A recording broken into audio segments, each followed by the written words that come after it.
peux aller à la SQDC, probablement la seule place où tu peux en récupérer.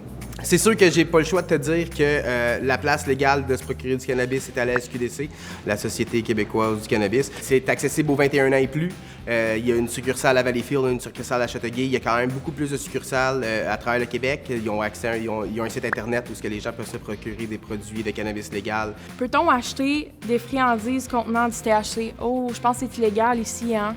Alors, tout ce qui n'est pas vendu à la SQDC est illégal au Québec. Et que la SQDC, ça te donne l'accès à l'information que, veux pas, la rue te donne pas.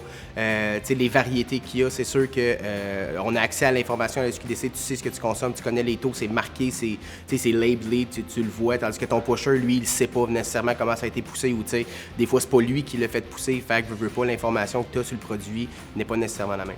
Donc, dans les produits qui ne sont pas vendus, on retrouve tous les produits avec un très haut taux de THC. Shatter, la wax, produits à usage topique, les huiles à vapoteuse, tous les produits comestibles attrayants pour les enfants. Bien, la SQDC n'offre pas ces produits parce qu'elle représente un trop grand risque pour la santé des consommateurs. C'est sûr qu'il y a une différence à faire entre un produit légal et un produit sur le marché noir.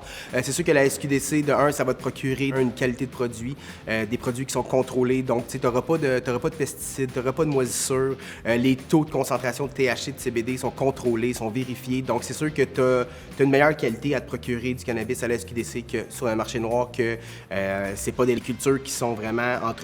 Des fois, il peut y avoir la moisissure, c'est traité avec des pesticides ou des engrais qui sont peut-être pas nécessairement adaptés pour la consommation humaine, que la SQDC, quand c'est des gens qui sont certifiés, qui le font pousser, qui l'entretiennent, c'est sûr que c'est deux mondes séparés. Pour entreposer le cannabis, dans le fond, c'est sûr qu'on demande que ça soit entreposé d'une manière sécuritaire.